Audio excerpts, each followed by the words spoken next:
করে ভালো কাজ উনি সাপ্লাই করতেন বাংলাদেশে। সবাই জানে বালু কি করেছে। মুখ্যমন্ত্রীকে বলুন না, বালুর মেয়ের অ্যাকাউন্টে কত কোটি পাওয়া গেছে, 1 কোটির উপরে টাকা পাওয়া গেছিল।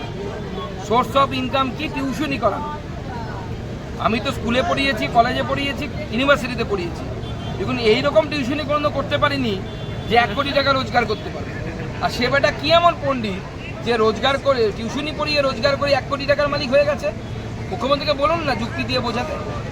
আজকের মঞ্চ থেকে দাঁড়িয়ে সিঙ্গুর প্রসঙ্গে আবার সিঙ্গুরে টাটাকে ফিরিয়ে আনার প্রসঙ্গ সিঙ্গুরে আমরা শিল্প স্থাপন করবই, সিঙ্গুরে আমরা টাটাকেও ফেরত দেবো।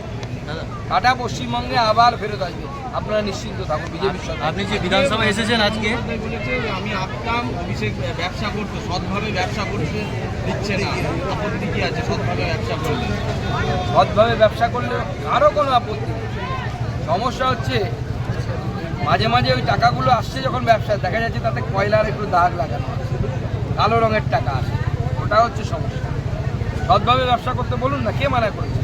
ভারতবর্ষে তো কত লোক সৎভাবে ব্যবসা করে। বলছেন সবাইকে ফাঁসানো হয়েছে, তাই তিনি আঁকতেন। ওনার আঁকা ছবি আর কেউ কিনছে না কেন? সুদীপ্ত সেনী কি একমাত্র আঁকা বুঝতে পারেন এরকম পণ্ডিত ব্যক্তি? আর পণ্ডিত ব্যক্তি কি ভারতবর্ষে নেই যিনি মুখ্যমন্ত্রীর ছবি আঁকা দেখে কোটি কোটি টাকা দিয়ে ছবি কিনবেন? মাননীয় মুখ্যমন্ত্রী বাংলার মানুষকে কি বোকা মনে করেন নাকি? আমি আসতেই আপনাদের এই চন্দননগরে দেখলাম লেখা আছে 80 টাকার হাওয়াই চটি, 300 টাকার সাদা শাড়ি। তৃণমূলের নেতাদেরকে বলবেন তো, আমি 300 টাকা দেবো, ওই ডিজাইন করা সাদা শাড়ি কোথায় 300 টাকায় পাওয়া যায় ভারতবর্ষে? মুখ্যমন্ত্রী যে শাড়িটা পরেন সেই ডিজাইন করা, উনি তো ডিজাইন করা শাড়ি পরেন, নিজেই বলেছেন আমি ডিজাইন করি। তো ডিজাইনার শাড়ি 300 টাকায় কোথায় পাওয়া যায় একটু বলবেন, আমিও 2-4 পিস কিনে নিয়ে যাবো। যে ব্যবস্থা নির্বাচন কমিশন এখনো পর্যন্ত করেছে বা আশ্বাস দিচ্ছে, তাতে কি হিংসামুক্ত ভোট আশা করছেন? নির্বাচন কমিশনের কাজ হিংসামুক্ত ভোট করা। ধন্যবাদ। আশা করছেন দাদা?